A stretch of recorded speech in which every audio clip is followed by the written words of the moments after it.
All right, welcome back to the IMNerd Podcast, guys. I'm your host, Freeway, and I'm here with my co-host, Kenny.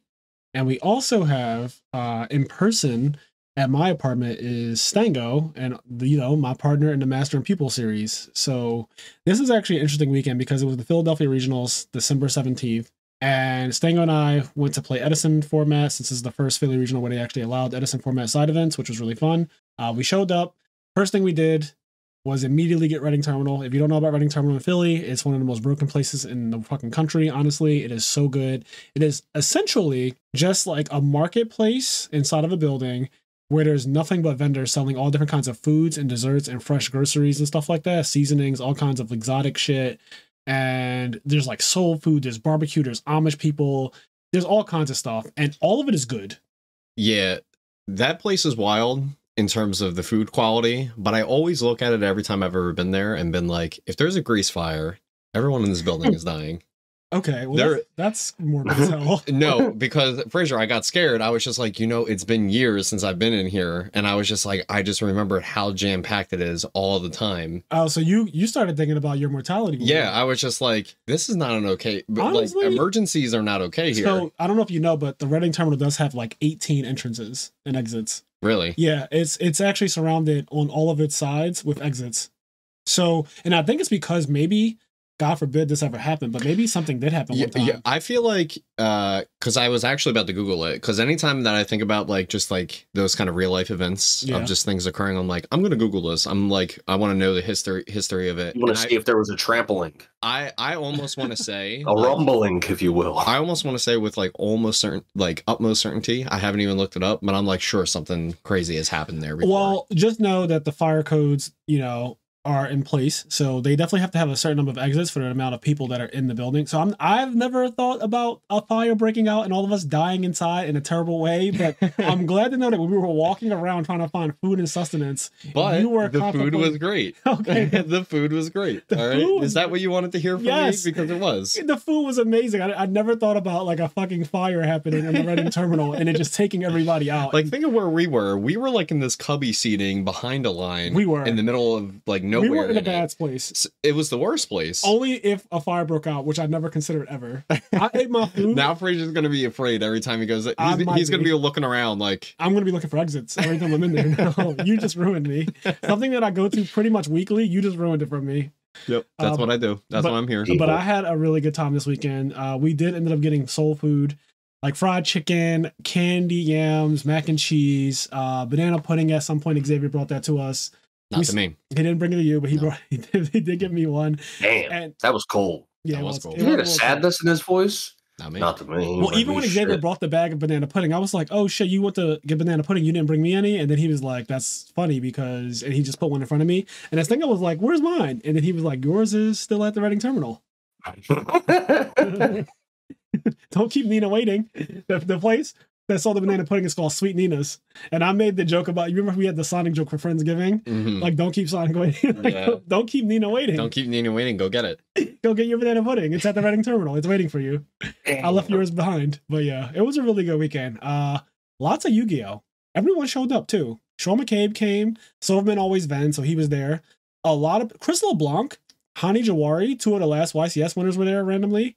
Gabe was there, who's like another really good duelist. He won a PPG, I think last year. So there was a lot of really good players there. I believe Christian Arena was there. I think he was vending at some point. And yeah, I don't know like everyone, but I know that just seeing Chris LeBlanc and like Hani there, they don't live in the area, if I'm not mistaken. I think they live in like Florida or something, somewhere far away. They had to catch a flight, but they said the flight was only $70. So they showed up. They're also grinding for World's Points. So they were there. One of them played an FTK deck. There's a new Dark World FTK deck, I think. And they were testing that out. Yeah, I know, right? Dark World just got a structure deck. So what, like it's an FTK killer, or is it the hand loop? It FTKs you turn one, you don't get to take a turn. What does it kill with? I think that you keep summoning Grapha over and over again, because like Grapha says bounce a Dark World to your hand to summon this guy. And I don't think he's once per turn. Mm-hmm. So there must be some kind of loop where you just keep summoning Grapha, but do not quote me on any of this because I didn't even have them explain it to me. All I said to them was... Yeah, you were like, I'm good. All I said to them was, it's an FTK, not an OTK. And they said, yes, it's an FTK. And I said, that's all I need to hear. You do not get to draw your 6th card. So, but they said it's inconsistent. which is good because it was, something fun to play. Like if you're not worlds grinding and you just want to play in a regional, and you're like, I want to test this deck out, see if I can push it, see if I need to change anything. It's that kind of deck. But I don't think that it did well. I don't recall seeing anybody talk about like, oh god, that deck. I don't even think it went X2, but maybe they probably did a deck profile for it. Like Chris LeBlanc has his own YouTube channel now, so he will probably be covering it in his own YouTube channel. Mm-hmm. But how did you enjoy the regional and stuff, Stango? So it was the second Edison tournament that I played in. One was at Philly Homes, yes, where local. I was really a little birdie, just fledgling out. Mm-hmm. Got scraped at that tournament. Got scraped. Philly Regional this time around, I have a lot more experience under my belt. Yeah. A lot more practicing with you, with Cairo, and just in general. Gary Feeney, yeah. And everything went great. We played went to the finals to you. Oh, it was you two in the finals? Yeah, it was us in the finals. Yeah, we actually entered the same. So at first I was like, oh, let's enter like a separate Edison format tournament so we don't end up in the same tournament, right? Because like we could play each other round one. Right. And that would suck. But we actually entered in the same one anyway.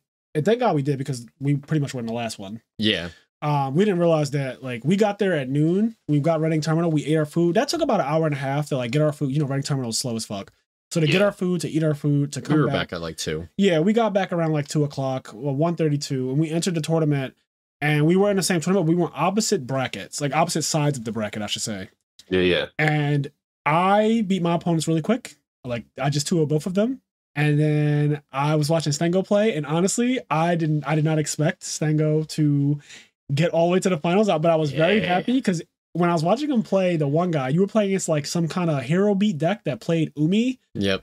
And there's one card that says you can send an Umi to your grave to pop 2 cards on the field. So he was playing some like unique hero beat deck, and the guy had clearly beaten one person already, and he actually won game 1 against you, right, Stango? Yeah, he won game 1 against me. I opened up pretty good in a general sense because what deck were you playing, Stango? I was playing zombies, Diva Zombies. Nazara Zombies to be exact. So yes. Nazara Sarhan, we had as a guest on this podcast before, 2-time YCS champion, really, really good player. Honestly, I think Nazara is the hardest Yu-Gi-Oh opponent I've ever had in my life. Not even kidding. Like, I think he's actually the most difficult person I've ever had throughout my Yu-Gi-Oh career. I've pretty much beaten every other pro that I've played like reasonably, but he is just insanely difficult, not only because like he draws well or whatever, because he does draw well. I'm pretty sure in our feature match he opens up Tour Guide, Rabbit, Heavy Storm or something like that. But even outside of that, like the way he plays is very hard to read him, and I can't quite put my finger on exactly what it is, but I've been told the same thing about myself, but like I can't really analyze like myself. So it's hard to read Nazara. You can't tell if he has a torrential set or if he has absolutely nothing. You can't tell if he has Gores or if he has absolutely nothing. And he's really good. So we decided to take his deck list. He actually sent it to me on Facebook Messenger. We've been talking a lot about Edison, and he loves zombies. And so he sent me his deck list, and we tried it out for our Master and the People series. It underperformed. It was very weird. But it underperformed because we really just got... We both agreed that it was like an outlier. It was we an felt outlier. like that the deck was really good. Like it was very concise. Yep. But we just like... The did guy not run into good games. Well, with the it. guy just drew double Dark Arm. 4 outs in a row, all with no cards. Yeah, we put him into a top deck position on Dueling Book, and he literally drew runner to win. So like it wasn't the deck. We just ran into a really, really fortunate opponent who was top decking and actually top decked out of our like +3 or 4, which was insane. But that aside, because I never take something like that happening and being like this deck is trash, because that's just ridiculous, right? Like that's just not how Yu-Gi-Oh works. I was like, okay, let's try this again. And Stango started trying it independently. He started playing against what? Cairo. Yeah. I was playing with Cairo, and I was just doing a bunch of plays, just killing Cairo, going Diva, activate Econ, take Monster, make level 6s, make level 8s. The deck plays double Econ, and that is one of the things that makes it pretty unique. It also plays Malicious with no Stratos, no Evil Hero, Infernal Prodigy. It just plays double Malicious, but it plays triple Mystic Tomato. So if you attack a Recruiter and they end up with Malicious and you pass, you're in deep shit. Because now, on the following turn, you can just go Diva, get Diva, Synchro with Malicious on the field, make an 8, and then remove Malicious, summon Malicious, make another level 8. So 2 level 8s because you attacked my face down monster. Yep. And Zombies is a really good deck in Edison format because of a couple of things. Book of Life is really good because it's DD Crow in the main deck, essentially, with also giving you field presence. But also, you don't want to attack face down monsters against zombies because they're often recruiters, but you also don't want to leave face down monsters because if it's a goblin zombie, then you die. Or you get Caiused and they get a search, and the tempo just shifts so bad. Another thing, you can't attack their monsters, but you can't leave them there because they're like, okay, well, I'll just do this play anyway. Yes. Yeah, it's kind of like a damned if you do, damned if you don't sort of situation. And another interesting thing about Nazar's list is that one of the monsters that does really well against zombies is Caius, by getting rid of the goblin zombies, denying the surge, spurning you. Yep. And the econ also deals with that as well. Yeah, so if you set goblin zombie and set econ and your opponent goes tribute their monster, summon Caius to target your face down goblin zombie, you can literally go tribute for econ, tribute my goblin zombie, so I still get my search, take your Caius. So this turn you're not doing any damage to me either. And like I'm getting my search, which is super important. Yes. That is super important. But the Diva with econ is so broken because you just go Diva, get Diva, econ, tribute, take. I saw you literally do this to a guy where you took his Thunder King. Mm-hmm. He had Thunder King on the field and you went summon Diva, get Diva, econ, tribute, take your Thunder King. You can go attack, because you don't care if he Mirror Force is right there or not. He's killing his Mirror Force and his Thunder King at that point. Yep. So like you don't really care if he kills his field. And then main phase 2, you can go Synchro, make a 6-star, and the tempo's now in your favor. Econ's really good at zombies. With Diva and like love it. Goblin zombie, stuff like that. It's performed really well when I've been playing with it. Yeah. But yeah, it was the main thing of Philly Edison. I wasn't really expecting a lot, like as far as like getting to the finals or anything like that. Yeah. I was just like there to kind of play. What'd you play around? Let's go through your rounds. So I ended up playing against a Noralaris deck. Yes. Sky Scores Noralaris. Mm-hmm. Round 1. So what happened that round? Because it was interesting, right? So it was the very first game. He pretty much kind of does a half combo. He goes Greffer, set up Noralaris, go Gold Sark, search for Phantom of Chaos. So he's pretty much telling me, I'm going to drop your whole hand in 2 turns. Yeah. And I open up my hand, and it is pretty much, let's ignore everything except Sangan. Yeah. I have Sangan in my hand. He has an attack position Greffer. And this is how I knew. It was kind of like a very minor play, but it came very quickly to me. And this is when I was like, okay, I think I'm playing very good today, because that came very fast. You were playing really good. I go summon Sangan. I crash into his Greffer. Yep. And he's looking at me. He's like kind of confused. Because no one does that. Yeah. And what's the you end up searching DD Crow. No, the person who gave you the deck, what's their name again? I forget. Oh, Nazar. Nazar's deck has a main deck DD Crow, so I grab DD Crow and I pass, and he says audibly, oh. so now his whole plan of like, I'm dropping your whole hand in 2 turns, because he's also waiting 2 turns to do this. Yeah. And you searched and out to it like now. Yeah. So in 2 turns, he's about to get a dead ass Phantom of Chaos. Yep, Phantom of Chaos. Same thing as well. Like he's not going to be able to go like Greffer, go for Plague and try to make level 6 and apply more damage and do more damage, because I'm going to Crow that too. Yeah. So the Crow made everything awkward. It was a main deck DD Crow that Nazar plays. Yeah, and it was really good. It won me the game single-handedly there, because he eventually had to force out Phantom of Chaos, and I crowed it. Yep. And then he was just left face up on a field with a Greffer and a 0-attack monster. And then that was a game where I had Wing Blast set with Caius. Oh no. So I go Wing Blast, drop Malicious, Tribute, banish Malicious from Malicious, and then Tribute summon Caius, banish Phantom of Chaos, attack over Greffer, and then I just started sticking in 24. Yeah. And then eventually I brain controlled him from game. Yeah. And then what happened game 2? Game 2, I really can't recall. He lost very quickly. Okay, you just beat him. He kind of did like a very simple play of just like summon Wyvern and set a card. So I had MST, and I'm like, well, this deck plays Future Fusion, and I don't want him to resolve it. So I just go set MST, and I don't play anything else. Mm-hmm. He goes Future Fusion, I activate MST, kill it, then he attacks with Wyvern. Then the game kind of goes back and forth where I trade. I have set Tomato. He goes attack. I keep recruiting until I build up enough resources, and then I end up doing a Classified Armory TK on him. Wait, what? That's what happened? Yep.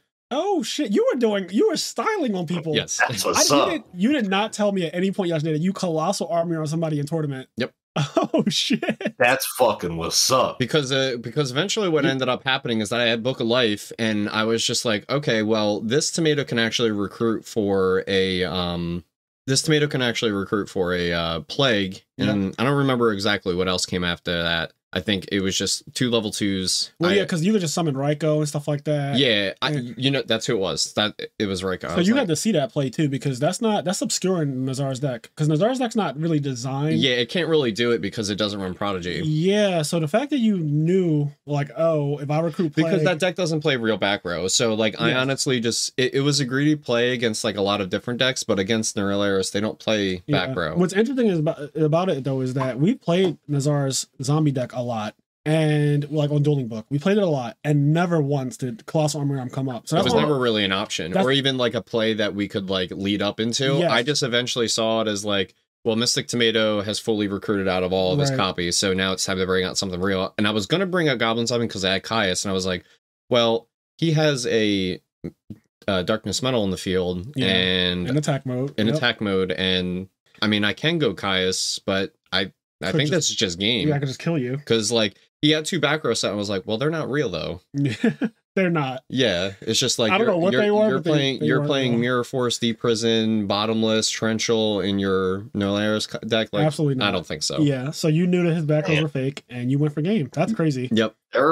There's 2 plays I think every Edison player wants to do. They all want to do pro heavy, they all want to do Colossal Armor. Yes. Like those are the 2 plays everybody wants to do. Yeah, I agree. And I had no idea that you did that yesterday. So you won round 1. So my round 1. I played Black Wings. I played with Black Wings, and I played against Gladiator Beast.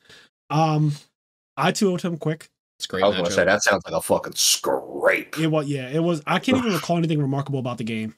You know what? Okay, game 1 I just won, right? And then game 2, I think he went Summon Laquari, set a back row, and I went Bait Doll.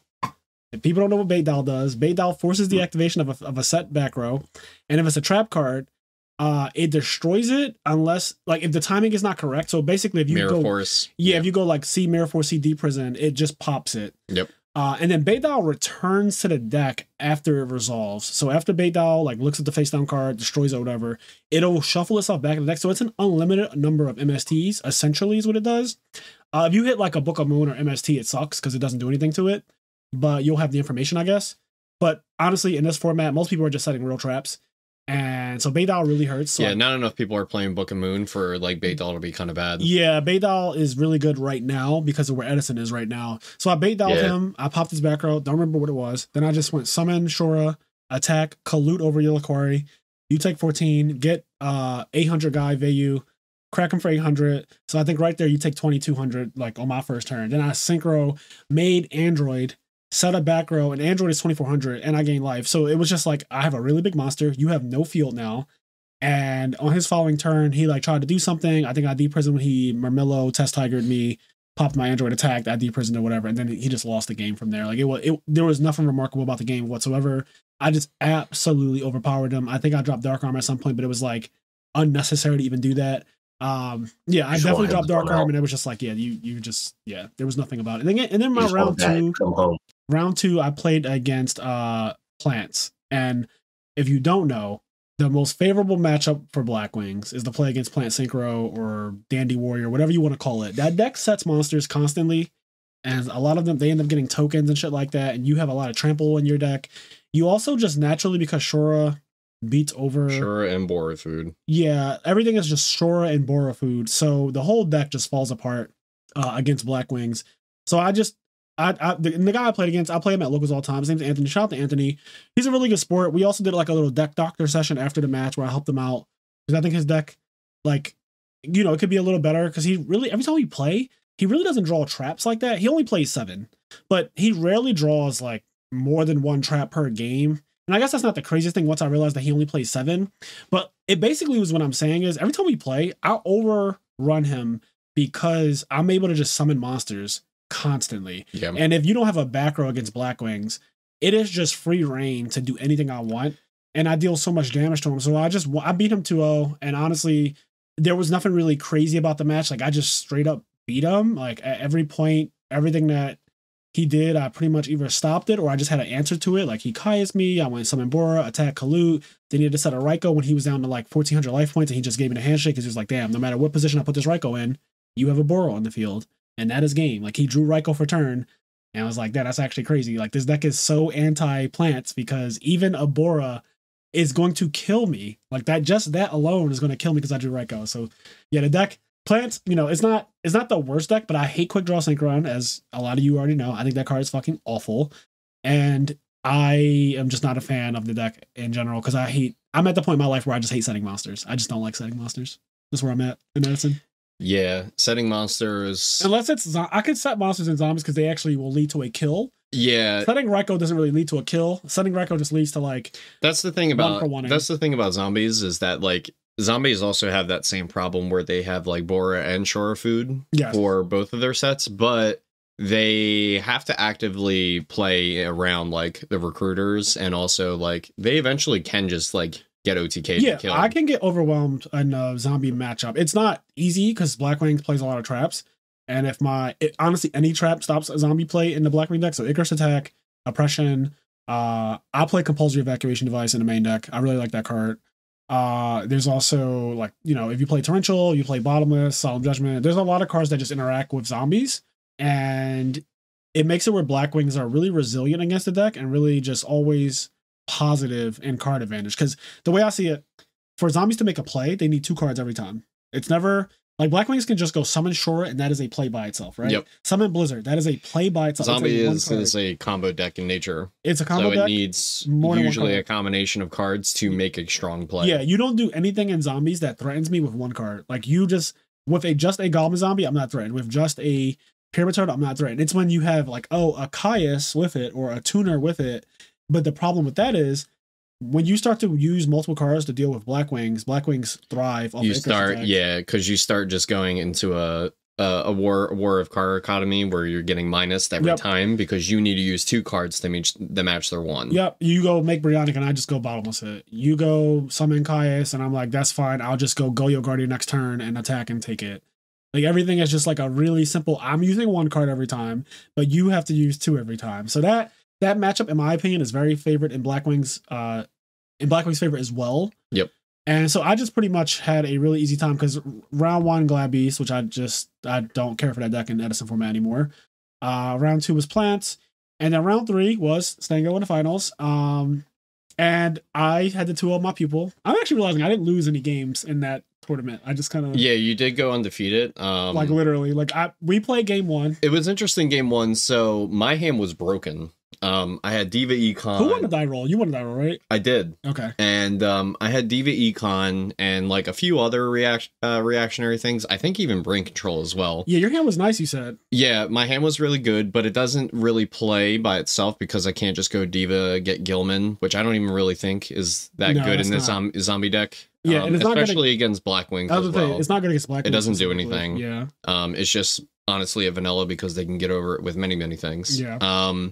And my hand happened to be broken, but you needed me to play, but I needed you to play. Yes. So we started draw passing, and he started getting annoyed. I could see it in his face. Well, let me say what my hand was, so people understand what I mean by my hand was broken, but it wasn't. So it's interesting. My hand was broken, but I needed you to play. So my hand was Whirlwind, Sirocco, Blizzard, Icarus Attack. So like, if Stengo put a monster on the field, I can go Whirlwind, Sirocco, right? But because Stengo literally went set a back row or whatever pass, I couldn't do anything. Right. So I just set Icarus Attack and passed. And then he went draw pass, and then I went draw pass, and he went draw discard Mizuki. Yeah, so when it came around to like Mizuki, I could go like normal summon crack, but that's not really going to win me the game, especially since it's Shore food. Like generally, the way that you pilot the zombie Blackwing matchup, usually the best is that you don't really want to play first. You want the Blackwing to come to you, and you want to pretty much dwindle down their back row. If you had a recruiter, you would have put it on the field. Yeah. But like you having Mizuki is not good to get it attacked over by Shora,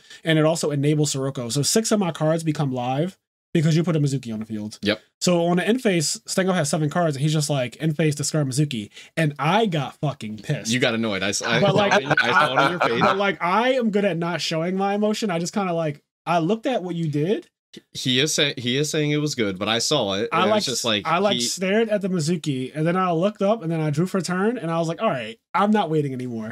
So now I just went like Whirlwind, summon my guy. Do your play. That's your famous Blackwing play. It is my famous Blackwing play. Whirlwind, summon Blizzard with no targets in the grave. Yep. I love it. And get Vayu. Get Vayu. Like I do that so often. Most Blackwing players don't have this problem. They just go Whirlwind, Shora, and they just fucking destroy their opponent. But me, I draw a Whirlwind with like a terrible Blackwing like Kalut or some shit, and I'm just getting like the most subpar thing ever. So I was like, summon Blizzard with no graveyard. No, so Blizzard's just a vanilla 1300 monster that's just it's basically a gadget. It's literally Red Gadget. I literally summoned Red Gadget against you, but I wanted the game to be over because I saw what was happening and I didn't like it. You were building up. You didn't like me building up. Yes, you were starting to build up an OTK. So I was like, okay, fuck this. We're going to play some Yu-Gi-Oh! And then basically what ended up happening is like my hand was so strong because you end up heavy storming my Whirlwind and like my Icarus attack, I think. Yep. But even after you like did that and maybe dealt with my field, my hand was still Sirocco, Gale, Blizzard, and Kalut. Yeah, it was a little too resilient. If it was Shura's, besides like Sirocco and stuff like that, I think I actually probably would have won that game because I actually had a lot of ways to deal with Shura. But just like Blizzard making synchros and stuff like that was a little too much. Yeah. And so I just like won the game. And then,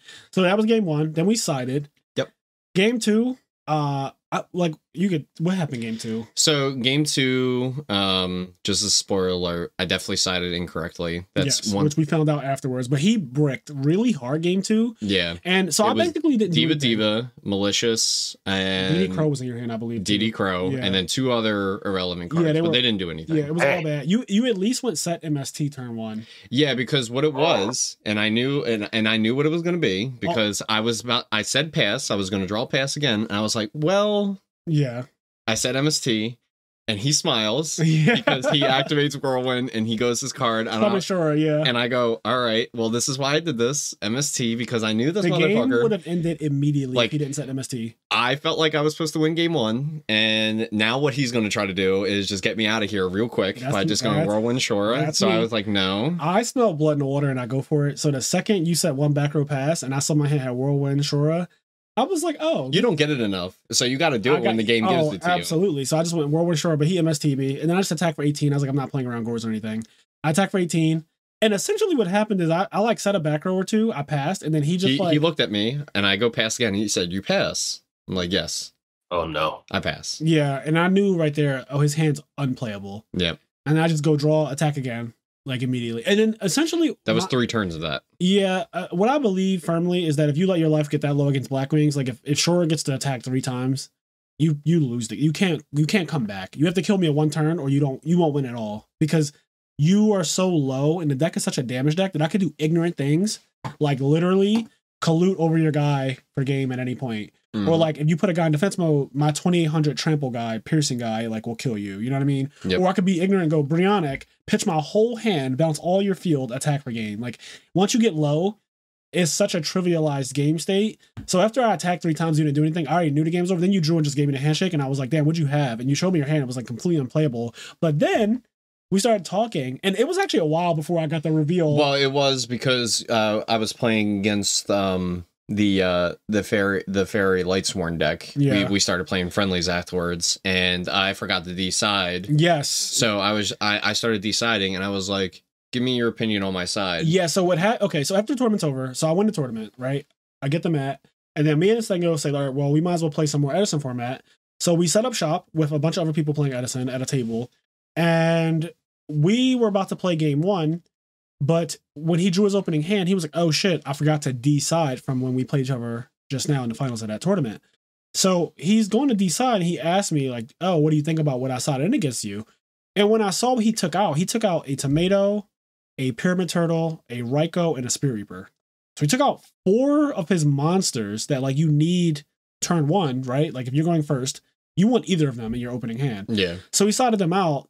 And that's when I realized, like, oh shit, like that's what we need to work on more like next, is like how to side deck properly, what not to take out, what to take out.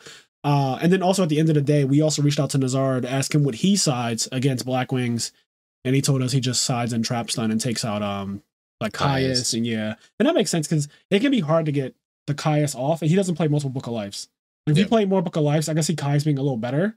But like without the ability to go special something, then tribute and go, like he doesn't play Evil Hammer, Infernal Prodigy or anything like that. Yep. So Caius is a little slow against Blackwings, which makes sense. So that wasn't as obvious to me. What was funny though is that the cards that he sided in, which was Breaker and 2 Trap Stuns, is exactly what I recommended you sided in. That's what I did side in, but I took out the wrong cards. Yeah. I actually, so it was the second Crow. I don't even really know why I put it in there. I was just like, I'm just putting this in. Yeah, Crow, in theory, right, when you think about Blackwings, a lot of people think like, oh, Crow can stop Blizzard, Crow can stop Vayu. But it doesn't really play out like that because the Blackwing deck usually has a field regardless of what's going on in their graveyard, right? So like, even if you go Crow on Vayu, it's not like that was their only play. Typically, they're summoning a 2300 guy as additional damage. It's not the only thing that's pressuring you. Yeah, Crow doesn't stop their game plan at all. The beatdown. Yeah, it doesn't stop the beatdown.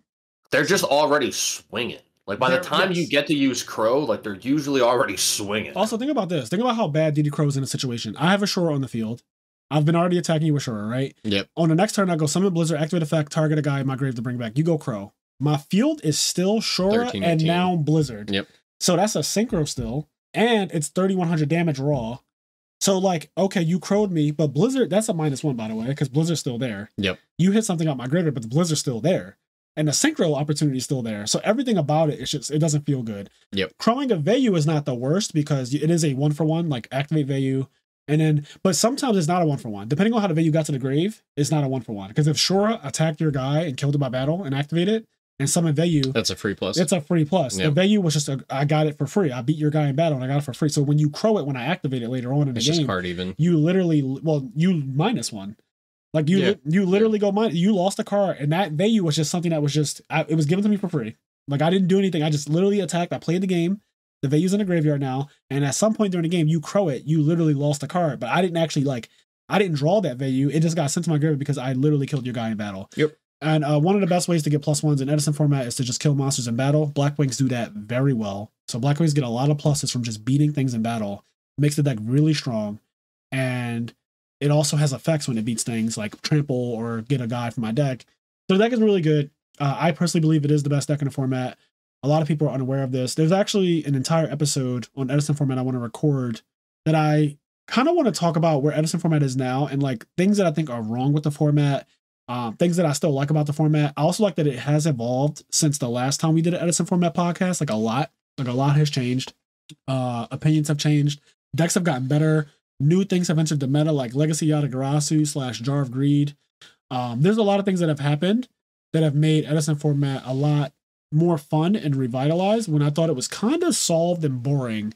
It's gotten a little bit better. So I'm happy where it is right now, and I'm going to continue to play it because honestly, a couple months ago, like maybe September-ish. Same with me. I was getting really checked out with it. I was definitely getting checked out of it. I was like, all right, well, we kind of know what this format is now. And somehow, some way, new decks have come out and new card techs have come out. Like I never saw myself playing Bait Doll, Moment of Extermination, and stuff like that, but here we are. So I'm having fun with it again. And yeah, and so we played a lot of Edison format. I got to play against McCabe. I tried out that new Fairy Lightsworn deck, the Christia Lightsworn deck in person. It's very good. And zombies cannot beat that deck. I think that's I think that's probably its worst matchup. I'm not gonna lie. That matchup, because like when I play against Blackwings, like there's so many different things that I can do against it. Like it's a bad matchup, like for sure. Like not even trying to, be contentious with that. Yeah. But damn, is that Fairy Lightsworn deck not a good match? You and you couldn't deal with it. It's like too many things. It's like Christia is impossible to deal with. Herald of Orange Light is ignorant. Yeah, because you can't OTK me whenever. Like I might look like I'm weak. Like I could look like, oh, it's open season. I'm worried about Gores, but what you really should be worried about is that you're not doing this play. The play's not even going through. Yeah. This play isn't even. You don't even have to wait for Gores, my friend. Right, like people go summon Diva. He have a Goblin Zombie on the field, which is like that's prime material to go off, right? Yep. Little Yu-Gi-Oh pun there, but that's like having a Goblin Zombie on the field is like prime material to go in, and they go summon Diva, and most people just pick up their deck immediately when they summon it because usually there's no response. See, it was funny because that's exactly what happened. That was just like, you don't have it, and he's like, did I give you permission to play? Did I give you permission to play?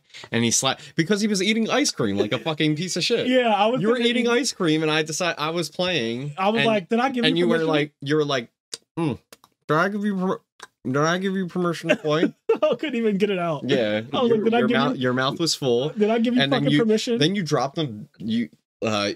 That's the main thing that I always see with people with Edison format because like I'm a dueling book baby. Like I play online, so like my card tech handling is so bad. Yeah, in real life, you picked up the 2 cards and dropped them in such a fucking like fast and like tactile way. Yeah, like I just threw them in like the most cool fucking. They like hit the graveyard perfectly. Yeah, I was like, he splashed in like he was. Salt and the next turn, I just salt baited. I immediately dropped Christia. It was so ignorant. Can I say I love how bad Stengo is at handling cards. It's hilarious. When we were in New York, right? When we played a little bit of DC and you guys played a little bit of Yu-Gi-Oh! And watching him like with his hands, like he looks like he doesn't know what his hands do. Yes. Like as he's trying to shuffle and shit. Which is funny because Stengo is actually one of the best Melee players to ever have played the game. Like top 100 players to ever play Melee, right? Yep.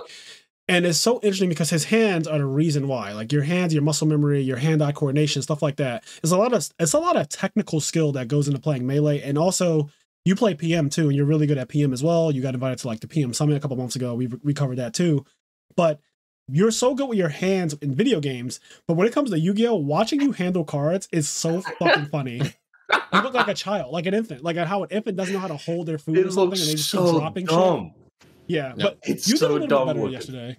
Like I think I didn't think yesterday when I looked at you playing in a tournament, like because you sat adjacent to me when you played that water guy. I definitely think like without a doubt, like the tournament experience that I had, it was like a new me. Yeah. Like, when I played that day. Yo, he was correcting people. Like there was a point where Stengo attacked and the guy dropped Dark End. The guy dropped Battle Fader. Yep. The guy dropped Battle Fader when Stengo attacked, and then Stengo was like main phase 2 synchro. Make Dark End Dragon, send your Battle Fader. And the guy was like, he put it in his graveyard. And Stengo was like, it's banished. And I looked over because I was like, who the fuck is that?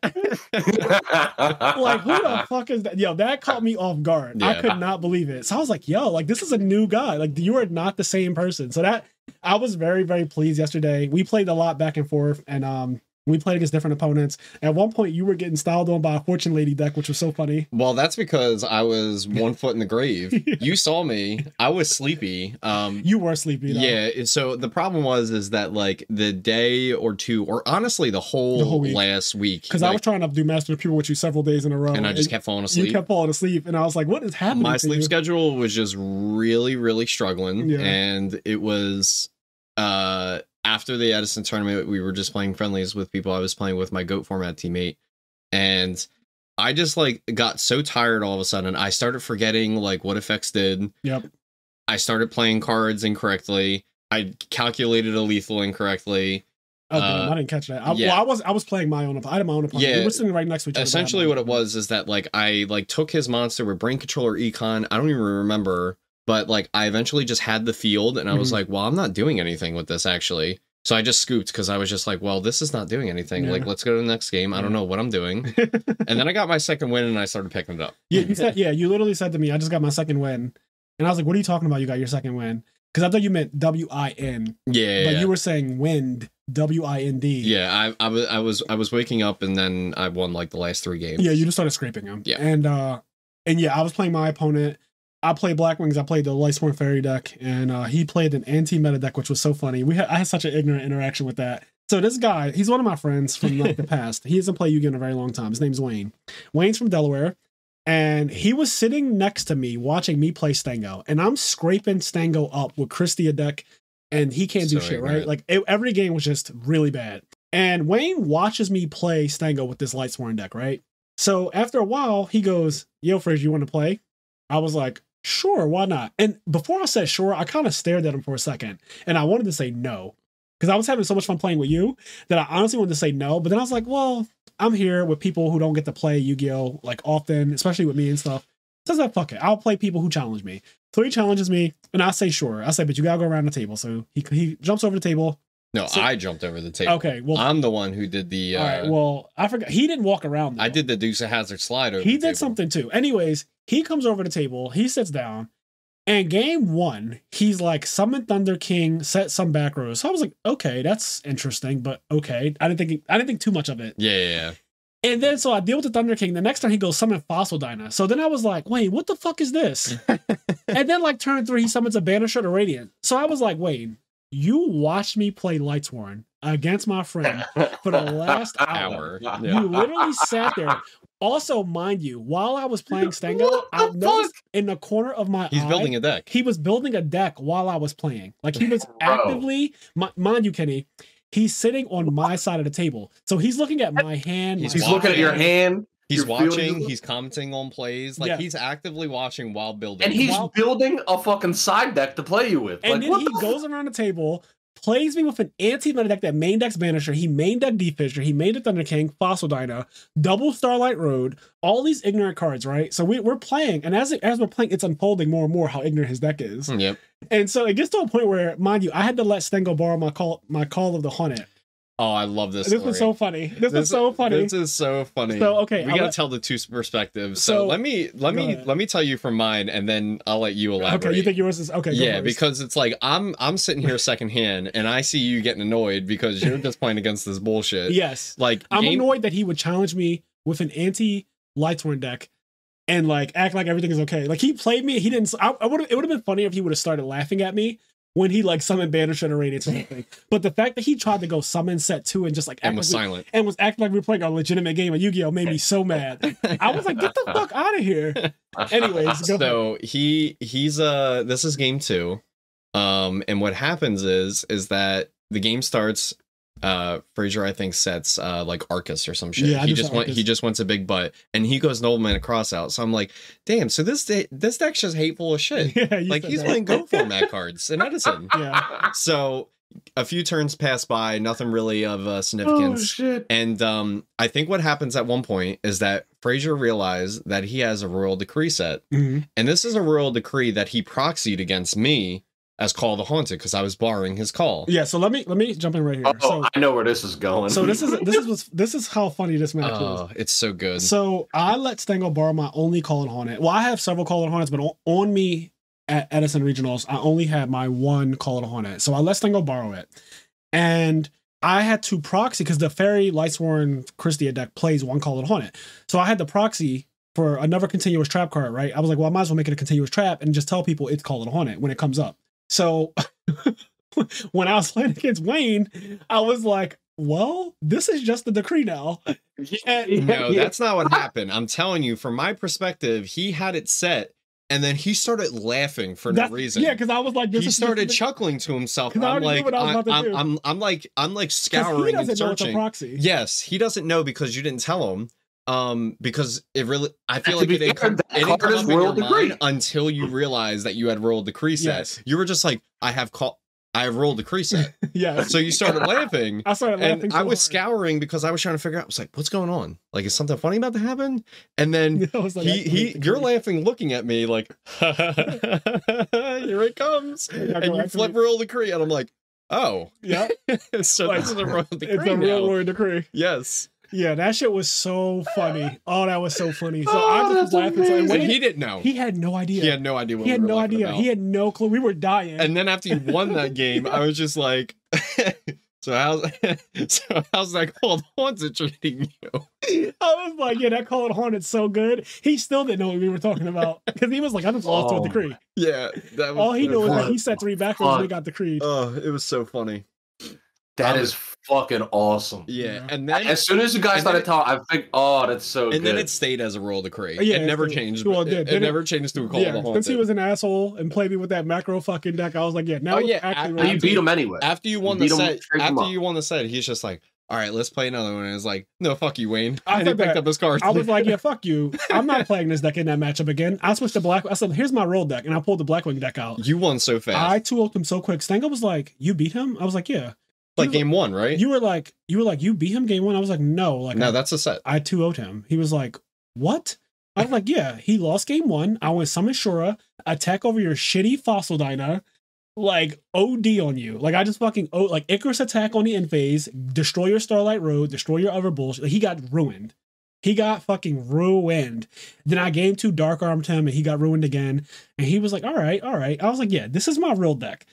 All that anti-meta nonsense you're on, Blackwings love that. Like, Banisher of the Radiance, a 1600 attack monster. I'm like, summon Gruffer. This is the one matchup where he can do something. Attack. Literally attack. The one matchup. Yep. He's like, yo, it was so funny. At one point I went summon Shura and I was like, he's like bottomless. I was like, you know what? I'm gonna compulse my Shura. So I bounce my Shura back, right? So I trade the bottomless. I trade my compulse for his bottomless. Next turn, because he has like a banisher or something on the field. So he attacks for 16, he passes. I go draw, summon Shura again. Attack. He goes deep prison. I go, fuck it. Compulse again. So then on the next turn, he goes attack for 16 again. I go draw, summon Shore for the third time, attack. This time he goes feed this chain, and I started dying. I was like, not him having to chain him up. I said after this, Shore has put in so much work that you had to fucking eventually just say fuck it, chain him up. Yep, Shore is Django. Yeah, I started calling him Django Unchained, and everybody started dying. Like Wayne wasn't laughing at first, and then I kept saying it. I was like, not him being Django Unchained. And he just started dying. And then like Vinny started laughing behind him and everyone started cracking up. I was like, yo, the fact that you had the Phoenix chain in after a while, because the Phoenix chain was there from turn 1. Yeah. But he never wanted to use it. And then eventually he's like, fuck it, I gotta chain that thing up. I thought that was so funny. So good. We had a lot of fun. Yep. It was great times. Then we went to Miller's Ale House after. Yep. And we got drinks, we got desserts. Did you get a dessert? Yeah, I did. And you got Captain Jack. Yeah, you got some really good chicken tendies. I didn't get any food because I ate the soul food at the Reading Terminal and stuff. So I was really full. But you let me try one of your chicken tendies. And what kind of sauce did you get? It was really good. It was the honey barbecue and the hot garlic. Okay. That combination is cracked. It was really good. It was like this sweet, spicy, very fucking flavorful like barbecue. Like it was really, really, Would you say, really Kenny? good. I said what you just said was really fucking good. Yes. Mm-hmm. Yeah, that he let me try a piece of it, and honestly, I told you.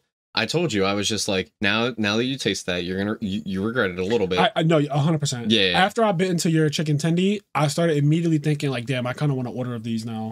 But I also realized how fat that would have been to me because so you didn't get banana pudding because Xavier genuinely didn't bring you any. Mm-hmm. But I had banana pudding, I had the strawberry lemonade, I had the soul food platter, and I ate all of my food. That lemonade was crazy too. too. Was cracked. Yeah. But I ate all of my food. So like you and James didn't eat all of your food. I ate all of mine. Yeah, I think what I mainly have left over was chicken, like right? some bits of chicken. Yeah, because you told me you didn't like fried chicken, which I still think is that is the most Caucasian thing you've ever seen. He was like, oh yeah, by the way, I don't like fried chicken. I was like, what the fuck is wrong with you? I two things. It's not that I dislike fried chicken. I told you, I prefaced it weird. Did you know that? Did you notice about your cousin that he doesn't like fried chicken? So I know he was brain dead? No, I didn't know my cousin was brain dead. I'm sorry. I've been on this kick recently. Every time Stango says something really dumb, I apologize to him for beating him up when he was little. Like it's my fault. Like I did this. Like I hit him in the head too many times. I agree. It's not that I like strongly dislike fried chicken. It was the main thing, and I told Fraser like I'm gonna preface this because this is weird. I'm fully acknowledging he this. acknowledged that it was weird, but I think whenever I eat fried chicken, I only like drums. So and I said okay, so you like dark meat because I prefer breast and wings. Here's the thing, I really don't think it's about the meat. I think it's just the apparatus of eating it. Oh, I get what you're saying. It's like the handling. Like breast, I hate eating breasts. Okay, because it's like meat on a slab. No, it's just like weird to eat. Like I feel like I get what he's saying. I don't like. He's had trouble like holding it and shit. Okay, and it's like sliced chicken breast with a knife and a fork. Yeah, but I don't want to do that. Okay, well you're like it's fucking chicken. I'm eating it with my hands. No, dog. Yes. You gotta grow up. You fucking how old? You like 25? Grow up. You talking about? So I want to eat it with my hands. Some things you gotta use a knife and fork with, but those are the best things. Steak.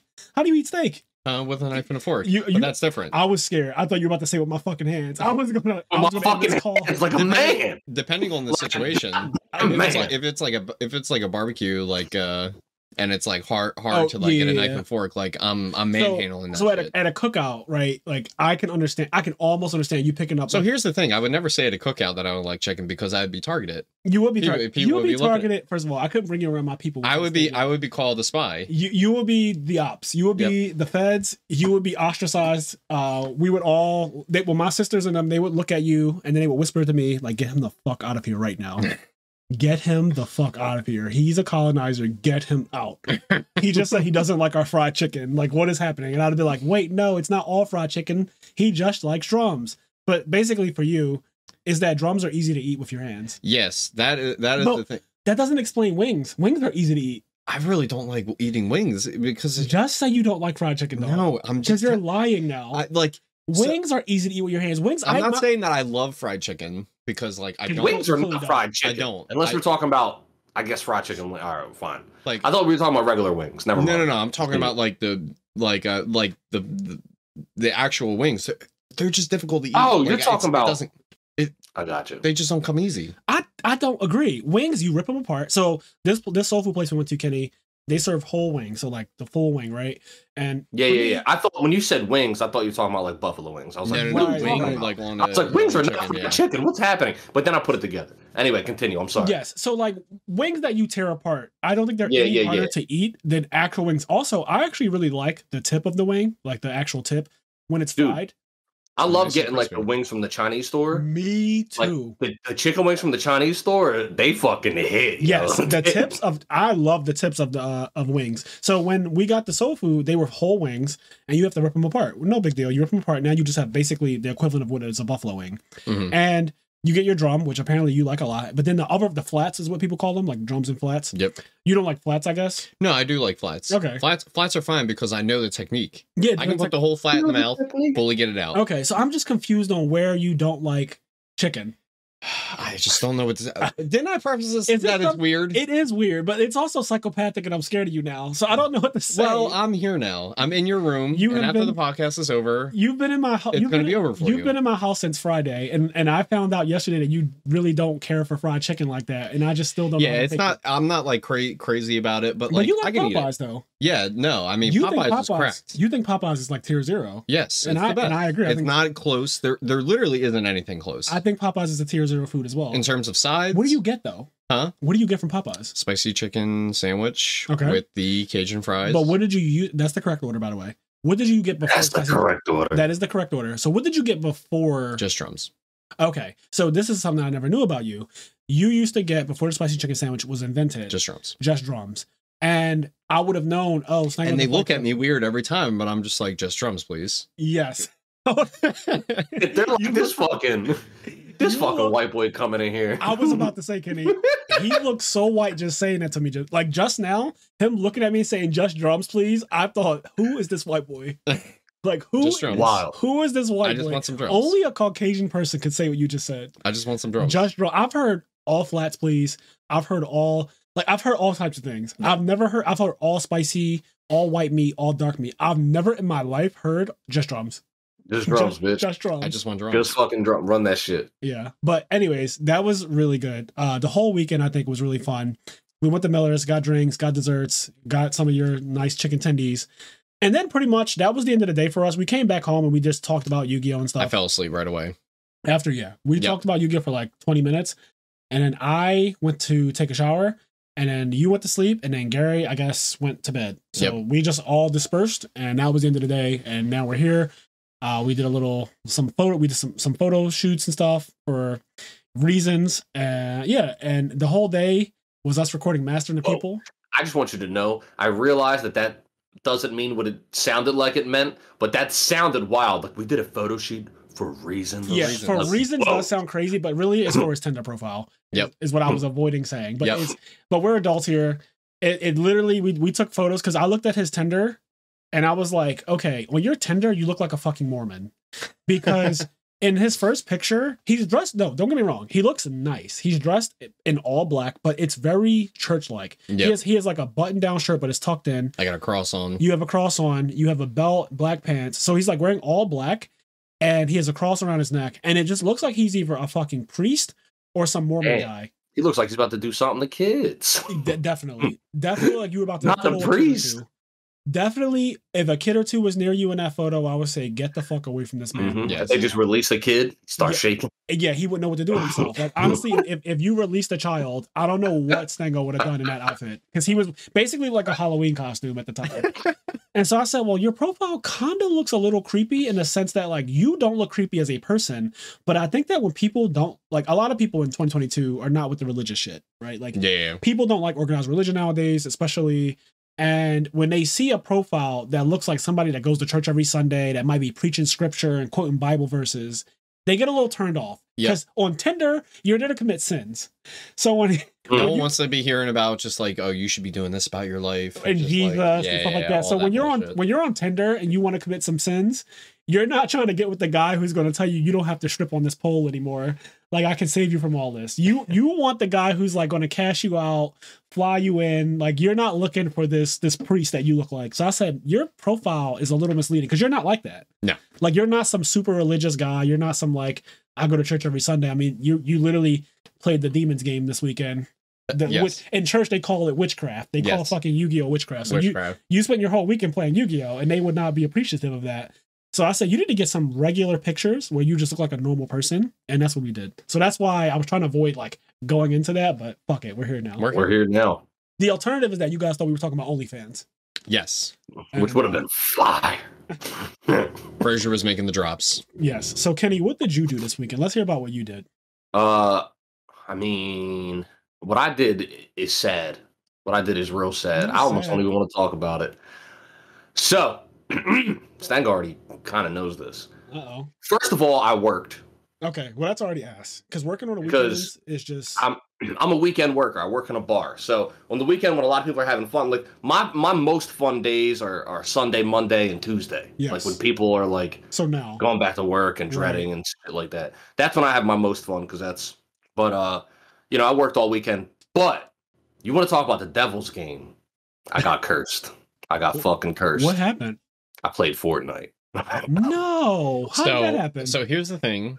I also played Fortnite. Listen, let me tell you what happened, all right? How? You're surrounded. You were here with me. No, listen. Before I left. Okay. Listen, hold up. So a couple weeks ago, I asked Ant when's the next time he's streaming Pokemon. Because I was like, I want him to stream the end of the game. I don't know, maybe a week ago. My sense of time's fucked up.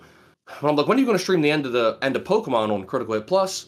I beat it, and unfortunately, when I beat it while I was like in work mode. Like I beat it in between going to work, so I wasn't able to stream it. I streamed like the Elite Four and stuff, but then I had to go to work, and then I had to work the next couple days, and so I didn't have time to stream, but I still wanted to play Pokemon. So I played the end game, and then Ant was like, I don't know, I've been playing Fortnite a lot with Kevin and his friends. And I was like, how the fuck did they get you playing Fortnite? Right. And then he goes, it's just like something we were doing for fun. Like, I don't really play shooters, but it was just fun to hang out with my friends and like play a game. And the other thing was I wanted to get the Geralt skin. Geralt's the character from The Witcher 3, specifically that skin. That skin was coming out, but it wasn't out yet, but he thought it was already out. And then so in my head, I was like, oh, that's cool. I was like, I don't have any interest in playing Fortnite at all, but I could see myself trying Fortnite just to play with Ant and stuff. Because it would be fun.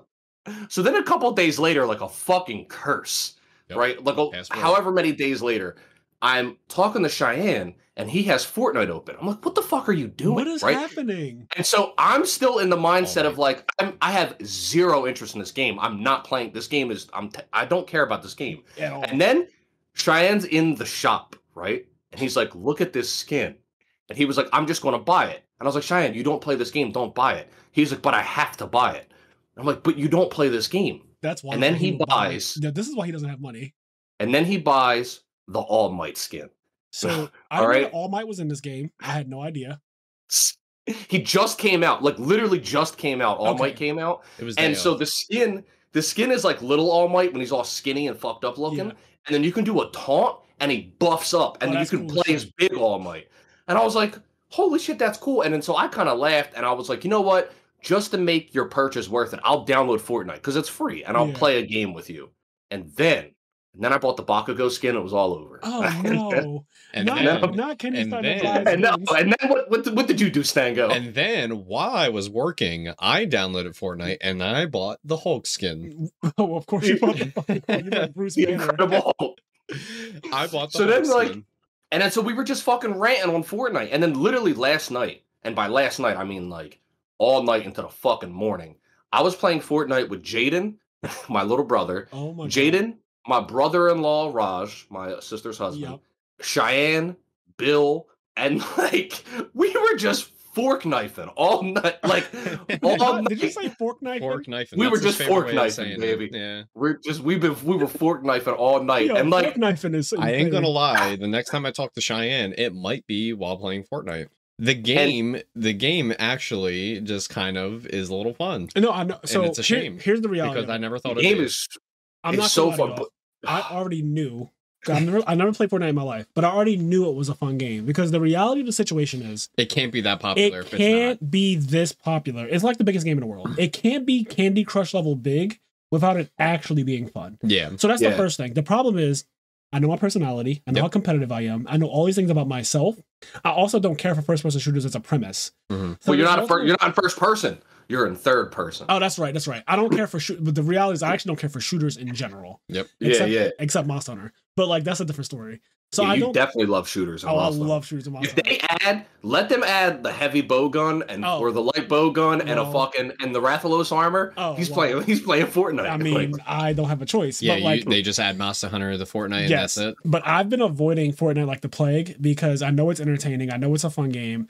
And also, none of my friends play it. Like none of my really close, like Kenny didn't until now. He didn't trade on me. You might have to correct that statement. Yes. Well, now Kenny's a Fortnite player, and apparently a lot of my other like Cheyenne, I consider a friend. Like Stango's clearly a friend. You guys are playing Fortnite now, and I don't know what I'm gonna do about this. I'll have to cross this bridge when I get to. You'll have to not talk to us. No, I'll figure it out. I might play Fortnite with you guys. I don't know. Oh no. Play it with us, baby. Listen, here's the thing though, and here's honestly the only reason why we play it. We don't play with building. There's a queue. Oh, I was going to ask you because I feel like building is so high technical and like I can't imagine you guys getting all deep into it like that because then it's not fun for some people. No. Like my little brother, he's been playing Fortnite for ages now, and he's like, when you watch him play, he's like he can build a goddamn house in 10 seconds. Like he's one of them. He's really good with building, but Cheyenne is he's been playing FPSs like his whole life. He loves shooters. Yeah. And one of the big things he's always hated about Fortnite is when he tried playing it, he was like, this is so fucking stupid. I'm trying to kill these kids and they're building houses. Like, I can't shoot them because they're just creating walls and you got to do all this nonsense. And then so we can remove that. Yeah, and then there's an option. I don't know when they added it, but it wasn't in the game in release. But there's an option to play the game with no building. And you can just run and gun like a man. And we were just running and gunning. More because I think that one of the barriers of entry for Fortnite for me has always been the building thing.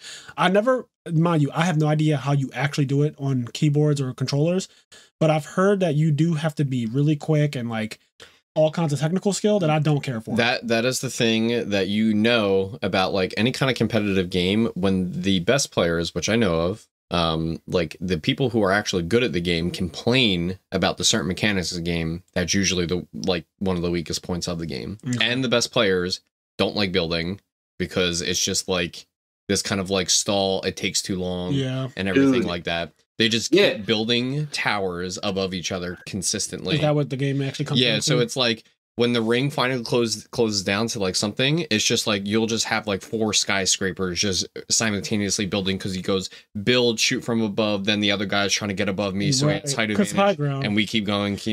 Right. So the concept is fine, but it comes down to like I'm faster than you. Well, it also just comes down to just like, you know, with competitiveness, like you learn how to mitigate risk to get the best advantage, and like the best way to mitigate that risk is like you don't really stop building. You just like always keep doing it. So it's just like annoying to kill your opponent because they're not taking any risk to be like, all right, well, I'm done building. I'm going to fight now. It's like, no, I'm going to build until you can't do anything to me anymore. Yeah. And it's frustrating because on one end, it does legit like props to the people that are really good at Fortnite. It takes a lot of skill to be able to do all of that while still shooting. However, that is not a game I'm interested in. Like we accidentally queued into a round of Fortnite where like you build, and we did it.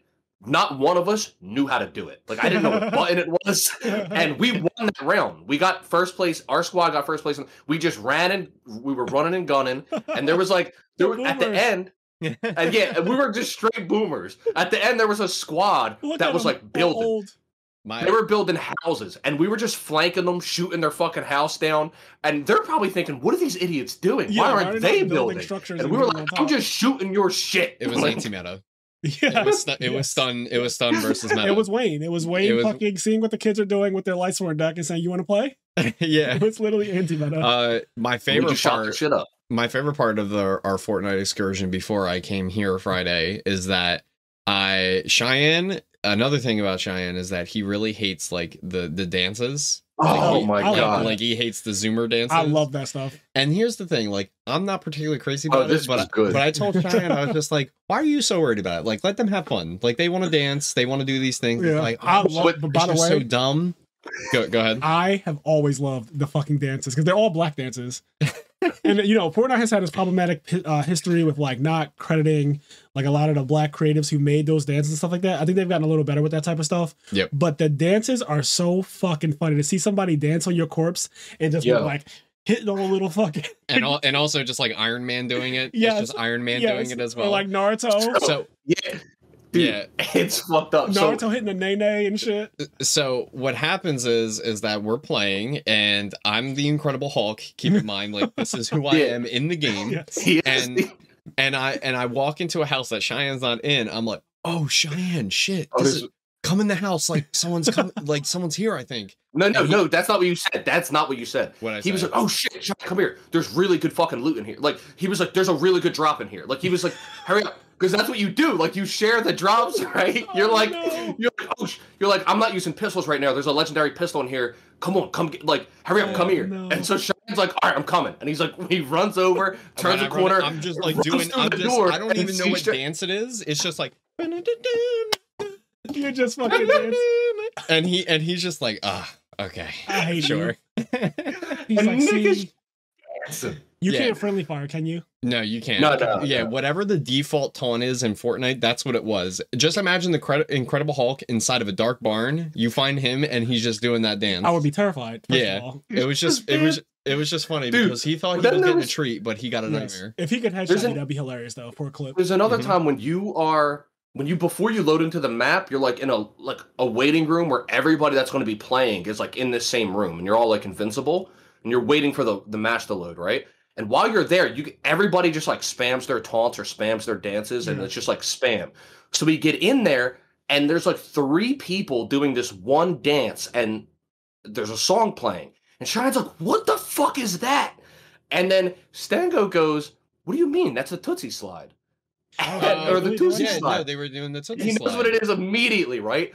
And Cheyenne goes, why the fuck do you know what that is? You're 30 years old. He called me a Zoomer. I'm like, that's not Zoomer. Like, well, you like, also are younger than all of us. Yeah, but like, I like grew up with Drake. Like Drake's been around forever. Yes, Drake is the best artist. Yeah, for your generation, he's like your guy. Yeah, so I'm just like confused. I'm like, I don't think that's Zoomer. Like, I mean, Drake's around when Zoomers are here, but it's like, well, Drake is my age, so like Drake is definitely like higher than like, Drake is considerably older than you. Yeah, it's not. It's like the Island Boys or something right, like that. That would be very Zoomer. I'm too old to know who they are. Yeah, like I know who they are. Like they just look. I only know who they are because of Kevin Hart. Yeah, they're 2 white guys and they're just corny, and I don't know anything else about them. Me either. But I just know that they're corny. Right. If they had a dance, I couldn't tell you. If they have lyrics besides Island Boy, like I have no idea. Yeah. Like, I know nothing about them. I see them on Instagram and I literally scroll, and then I got to a point where the algorithm learned what I like and what I don't like. And they don't exist anymore. It never shows them to me. Yeah, same for me. It tried to push them on me. When I looked at YouTube Shorts, I was just like, oh, I don't know who these guys are. I know they're I literally clicked report this post and everything with Island Boys, and eventually it realized don't market this to He went carrot on it. He was like, call the police. Yes. I don't want this anymore. Right. Like, why get these Island Boys out of here. And I click harassment every time. Harassment. Yes, they give me like sexual misconduct. But yeah, he called me Zoomer. I was just like, it's just the Tootsie Slide. Like it's like So the game, left foot slide, left foot up, right foot slide. Yeah, I'm glad that you knew it though. Yeah, that shit was Cheyenne was losing his shit. He was like, "Why the fuck?" It was really funny. But anyway, called me 30. I'm like, I'm not 30. Like I'm literally 25. He did call you 30. That's a big difference. He was like, yeah, that's literally a 5-year difference. That's so much. Yeah, don't just give me. Yeah, the game's legitimately fun. Which I'm not surprised about at all. I'm not a Fortnite hater either. I'm not a hater on like because I used to play Halo, and I've brought this up many times, but Halo was really fun for me. Like I could have easily seen my life going one of 2 ways. I could have become a Yu-Gi-Oh player, or I could have became a Halo player, or a first-person shooter player in general. But it would have been Halo at that time, because when I got into Halo was like right around the time I got into Yu-Gi-Oh as well. Like really young. Like Halo 1, I enjoyed it a lot, and I was addicted to it, and I would play it for multiple hours a day. And like at the time the competitive gaming scene wasn't where it is right now, right? So like I was just born too early. But yeah, I could easily have seen myself going down a different road, because if I had people who were also competitive in my generation that were like, yo, I'm better than you in Halo, that would have made me want to be better. You would have really been playing it more. Yeah, I mean, I'm definitely not. When I was younger, I definitely was like a hater of certain games or genres or whatever. But as I've gotten older, you know, you just like, you realize how, well, not everybody, because I know some old people that just have hate in their heart for no reason. Cheyenne. But yeah, Cheyenne for sure. Yeah, but Cheyenne. I definitely am not a hater of like, and like, especially when you watch something like my little brother, who I watched play Fortnite for years. Like, how could I possibly hate it? I watch how much fun he had. You know what I mean? Yes, like, that's the thing for me is like, I see people having fun, and I'm a live and let live kind of guy. Yeah, yeah. So I got teased for playing Yu-Gi-Oh when I was younger. Because I'll play Yu-Gi-Oh in public places. I didn't care. Like, I will play Yu-Gi-Oh on my own steps. I will play Yu-Gi-Oh in a cafeteria. I will play Yu-Gi-Oh in a mall. Like, I didn't care where we play Yu-Gi-Oh. Me and my friends would just whip out our mats and our decks, and we would start dueling. And obviously, you get some ignorant people who come over and be like, "Oh, I got that blue eyes," or "I got that dark magician," and then they laugh and walk away, right? And then, like, I'm so used to that. I have like iron skin. That shit doesn't do anything to me. It doesn't like make me feel any kind of way. Literally don't care. And I've always been that way. So for me, like, I don't know. I've never really felt any kind of way about teasing people. Like, I've never wanted to tease people because of the game that they play. Even if it's not my cup of tea, it would be weird for me to grow up and become exactly what I don't like in other people. Like, why are you teasing us because we're playing Yu-Gi-Oh? Like, I don't understand what it has. Like, we're having fun. But. So yeah, game's fun. That said, I have no interest in building. Maybe one day, who knows? But the building thing is just like, I just like. And I don't really play shooters in general. That's why, just to clarify, if somebody says like Kenny you were just hating on Fortnite, such a non-shooter person. I just don't play shooters because Kenny watched me play shooters a lot when I was younger. He watched me play Call of Duty a crap ton, and he was like, "Not for me." No. But here's the secret, and this is the only reason why I ended up having fun with Fortnite, and I was just like, I kept playing shooters in general. The movement doesn't interest me. I usually don't like the movement in those games. Okay. Like, they just don't have good movement. Now, I'm sure some people are like, oh, you can do it. But, like, the movement's not interesting to me. I usually don't like the movement. It's too slow. Like, I want to feel snappy and clean, right? Yeah. And shooters don't usually have that. There's one shooter that I fell in love with in 2012 called Tribes Ascend. Good game. If you look at it, it looks kind of like Halo, sort of, but it's not. Okay. That game has insane movement. You can, like, ski. Like, you have, like, these boosters on your legs. And you can, like, jet down slopes and then go up slopes and, like, fucking fly. And you're fucking shooting and shit. And you move, like, 200 miles an hour. And you're, like, trying to shoot people. And, like, you're fucking moving super fast. And the movement feels really fun and clean. And the big joke ever since then was, like, my friends would try to get me to play all these different shooters. I'm like, no, I play the best shooter. It's called Tribes. And that game's been dead for years. Like... Yeah. Like, nobody plays that anymore. Anyway. The thing about Tribes is that it was, like, one of those games where it's just, like, everyone was really, really hype about it. And it's like, hello, I'm here to be a good game. And then it trips and falls and it died right away. Yeah. It was, like, quick. Tribes did not last long. It lasted 1 year, I think. Like, 1 year of people actively playing it. And then it was dead. And then me, I was still like, okay, everybody come back. So good. Come back, everybody, please. So it was my favorite shooter. Anyway. The reason why Fortnite is so fun, and it wasn't like this before, something they've added over the years, the movement in that game is insanely fun. Like, you can do this, you know how in every shooter you can crouch? Yeah. So if you're running and then crouch, your guy will fucking slide on his knees like James Brown or Michael Jackson. Your guy will just fucking start sliding, really and you go fast. And so if you can like Tribes, you can slide downhill and like gain speed sliding downhill, and it feels fucking good. And then when you get to uphill, you start sprinting, and then you can fucking slide downhill. And I was like, oh my god, this movement is so really fun. Well thought out. It sounds like and then you can like jump and vault over shit, and like that wasn't in the. It's I don't know. The movement is really fun, and so you're running and gunning. And like it feels good, so I don't know. The game's fucking crazy. I'm here for it. Every once in a while, I do find myself. So you know, every once in a while, I do find myself playing a shooting game, and I'll enjoy it for a time, and then I'll get off of it because usually I'm the only one playing it. You know, my friends aren't really big into that. A lot of us, honestly, my main friend group prefers single player games. Like the video games that we play, like I'm playing God of War right now. Kenny's playing, well, Pokemon used to be a single player game for the most part, but now we play together.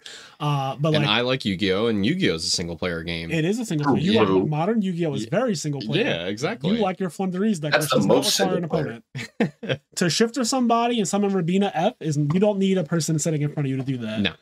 No. But yes, you like single player. So a lot of us like single player games, but then we'll play, like we like fighting games. We play Smash and stuff like that. And you know that's fun. We play, or like, you know, like if we're all together, like some party games, like Overcooked or Mario Party. Like Kenny streams on Critical Hit Plus. he streams like Triangle Strategy, which is a strategy game, Fire Emblem, which is a solo game or it's a strategy game, or like Zelda, stuff like that. A lot of games that are like, this is me playing by myself, Tunic, like Anthony streams. So a lot of the games that are played, Elden Ring, like also solo, a lot of games that we play are typically solo player. And then when we come together as a group, we will play multiplayer games, or sometimes if we're like doing a streaming session, they'll play that. What's that cooking game that you guys love? Which is actually Overcooked. That game looks fun as shit. Dude, at Thanksgiving, I wanted to get Fraser on the stick so bad. But like that game was fun. I'm sitting there yelling in the kitchen like it's fucking awesome. Kenny has to be the Gordon Ramsay because you know how to play. Like out of the people who were playing, you were the best player because you played the most. You have the most experience. You know exactly what to do. So I was like, you have to be the one to kind of like yell out the run orders. The kitchen. Yeah, you have to run the kitchen, and everyone else can just be your worker. Like that's the role I would take. Like I would just be a runner. Like I would be the guy that literally you tell me what to do. What am I supposed to do? And I'm going to do it. I'm very good at that. Like I'm good at being a leader, but I'm also good at taking orders when it calls for it. Right? Like you can't have too many chiefs and no Indians. So. Yep. It's a classic. So yeah, that game is fun, and a bunch of other. Lethal League and Mario, like we play all kinds of shit. That one Thanksgiving weekend, we played a bunch. There was like a couple hours where we were just swapping through multiplayer games. There were so many games on screen. You guys played some weird game that looked really fun where you kind of kick around a ball. Lethal League. Okay. Yep. That looked really fun. Kenny played the game where you're like a wizard, the roguelike game. Yeah. Wizard of Legend. Yep. There was that. There was Slay the Spire at some point. There was a lot of Pokemon. I mentioned that in the episode. So yeah, there was a lot of games that weekend that got played. I mean, Breath of the Wild ended up on the TV at some point for no reason. That's true, and just to make not really the Switch. That's the problem. Also, just to make somebody feel bad, just to make Fraser be like, "Y'all playing Breath of the Wild while this bitch is homeless." Crazy. And also, yeah, looking at Breath of the Wild and seeing how like it's a very vivid game. I actually can't wait to play it now because I haven't played this other game in fucking God knows how long. Forever. It's been a long time. Ocarina of Time, right? Was that the last one you played? Oh, Majora's Mask. Okay. Yeah. And you never played Twilight Princess, right? Nope. Well, no. I played the beginning of Twilight Princess, and I just stopped and never went back. Like Twilight Princess is the one where he transforms to a wolf at some point, right? Yeah. Yep. I played that one. I did like the first dungeon, whatever, and I got a little further than that, and for some reason I just stopped playing. I don't know if that game came out. I don't know what year it is. Do you know the Zelda games by year? Like, do you know Twilight Princess? Twilight Princess came out, I think, the year the Wii came out. Whatever year the Wii came out, so maybe 06. Oh, wait, 06? Maybe it was 08. I thought it was 06. Okay. 07 at the latest, I think. Because I'm trying to line it up with maybe 07, I don't know. Because, like, what takes up predominantly most of my childhood, because I spent the first several years of my life is playing Yu-Gi-Oh! Essentially. So I'm wondering if my interest in Yu-Gi-Oh! Started to peak around that time, like when I decided, I want to be good at this game, right? And if those two things coincided, like Teledad is 08, by the way. So if it came out in 08, I was super competitive in Yu-Gi-Oh! In 08. Like that's when I like invested in a expensive. Yes, it was 06. It's 06. Okay. For the Wii. Yeah, I felt like it was 06. 06 was my first time ever topping a regional in my life. This card is the Troop Dupe Scoop format. So that was my first time in my life ever topping a regional. Before that, format. It is. Before that, I had gone to several regionals, never did well, always got destroyed, scrubbed out. And then I finally got a tier 1 deck. I was done with playing like these makeshift bullshit because I realized you just can't do that. And I got tired of doing that. And I just played the Troop Dupe Scoop deck, and I went to a regional. I went 7-0, and the regional was 8 rounds. And on the last round, I lost to this guy who apparently was a cheater name. Well, I'm not even gonna name him. But anyway, I lost to some guy. And I went 7-1, and I topped my first ever regional. And the taste of topping a regional like that shit ruined me. It put you on the full path. That ruined me. Yeah. That was where my life went downhill. So video games had no chance. Twilight Princess, if it came out in 06, and I got my first regional top in 06, little Fraser realized he didn't want to play Twilight Princess anymore. Yep. Yeah. Like it was that. It was like when I had the pictures of the little boys looking at boobs, and it's like that's when little Timmy realized he didn't want to play with Power Rangers anymore. Yep. That was me with Twilight Princess. But yeah, Majora's Mask was the last one. Like Fierce Deity, like just go like Goron Mask, all Zora Mask, just everything. Like I love that game so fucking much. Also, how creepy it was to play that game at nighttime because his transformations literally make him fucking scream. Like, that game's creepy. It's also got other creepy. I love that game. It's a very creepy game. Yeah. But yeah, I can't wait for you to play Breath of the Wild. It's going to be awesome. Yeah, I can't wait for you to play some Fork Knife. It'll be a good time. I'll give Fork Knife. Get you in on the Fork Knife. Get a little Fork Knife. A little Fork Knife. Yeah. The other thing that's crazy, and this isn't even necessarily to stay on Fortnite, but I got to give credit where credit is due, and this is something that I just wish more games did, and they just don't do it. It's completely cross-play, cross-platform, cross-save data. Like, when Jaden first started playing Fortnite, he was playing on my Nintendo Switch, and then he got his own Nintendo Switch, and we, transferred his data there. No big deal. But then he started playing on his Xbox. We were able to transfer all of he's able to play on his Xbox and not lose any of his data. More than that, though, a lot of his friends still had a Nintendo Switch, and then some of his friends have a PlayStation. They can all join the same lobby and still play together, even though they're on completely different consoles. Even more than that, one time he wanted to play on my computer. So we were to load up his data that was from the Nintendo Switch to the Xbox, then loaded on my computer. He was able to play a PC version of Fortnite with all of his data, play with somebody in his lobby. One's on Nintendo Switch, this other kid's on Xbox, this other kid's on PS5. And all of those people can be in the same lobby, and when you're in the lobby, you can be playing people from literally any fucking console. And you're like, and you can just be playing the game. So crossplay needs to be a thing in general. I love it. Just needs to be. So many games die. Like, think about any fighting game. One huge thing holds fighting games back is that they die. But the reason why they die is because their player pool is so fragmented. Like, sure, day one, every platform has a lot of people on it.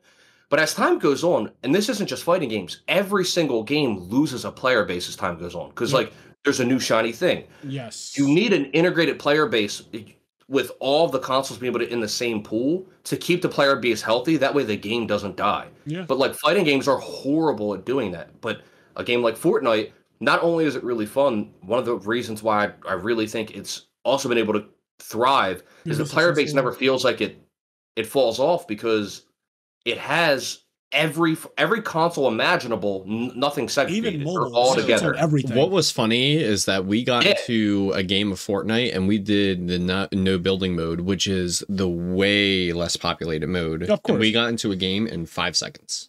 Yeah, so no matter what, we never had to wait. There's a group of people who like it, is what you're saying. Like, so even like the less populated mode, we got in a game 5 seconds. So like if you started up right now, you guys have no problem getting a game at fucking 6:40 on a Sunday. Yep. And if you played at 2 a.m. on a Sunday, you'd probably still get a game. Like, yeah, that's awesome. I like stuff like that. I like that the community's big, and as long as it stays like that, the game will just. And they keep adding skins. Like you just said, All Might came out very recently. Yeah, it's All Might, Deku, Bakugo, and Uraraka. Also, and I was just like, My Hero. They did this at the perfect time. My Hero is having its best season right now. Like I'm not current at all, but I'm current in the manga, so I'm further than the anime is right now. But I knew before this season aired, I already told everyone like who wanted to know, this season is the best season of My Hero, and it's not close. Like this is the best season. My Hero is I can't wait to actually sit down and watch the anime when the season's done. I can't wait to see the animation, hear the music. But yeah, man, it's crazy the fact that you can be Deadpool with Naruto, like Deadpool, Kakashi, Superman, and Travis Scott can be on a team. Like, I saw Naruto running around with a shotgun, and he like comes up to somebody and he says some little Japanese catchphrase, and then he shoots the guy with a shotgun, and then he starts doing a little dance and he runs away, but he's fully Naruto from Shippuden. It's so funny. Do you see the one where it's like Naruto runs up, he's like up on a thing, and he does like a bunch of hand signs? Yes, and then he pulls out the gun. And then he pulls the shotgun out. It's like, and then he starts doing a little dance afterwards. I was like, what the fuck is this game? Blast no Jutsu. What's that? Blast no Jutsu. Blast no Jutsu. I pull out my gun and I hit you with Blast no Jutsu. So I would definitely be Sasuke or Naruto a lot.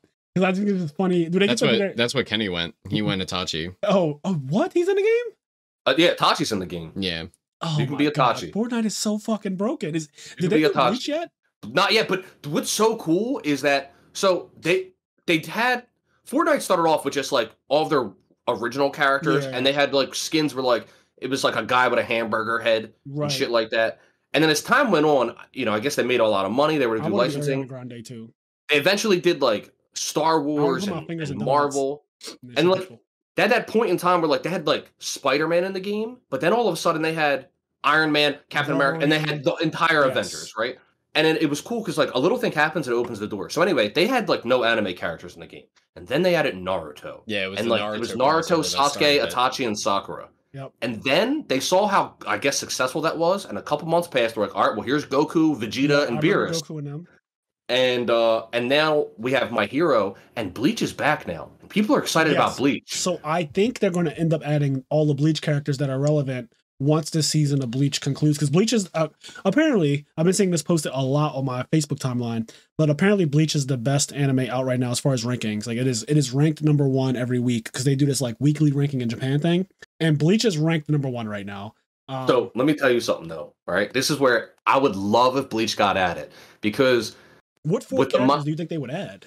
Ichigo, obviously probably Ichigo, Renji, Rukia, Aizen. I don't know. Aizen, yes. Actually, we know they would add Aizen because Aizen's in that Jump All-Stars, Superstars, whatever game. Yeah, that'd be dope. Like probably Bleach, Renji, Rukia, Aizen, right? Because Renji looks really cool. Like especially if you don't know anything about Bleach, but you just like Renji is a guy that like if you just see this guy, he looks cool. He does look cool, yeah.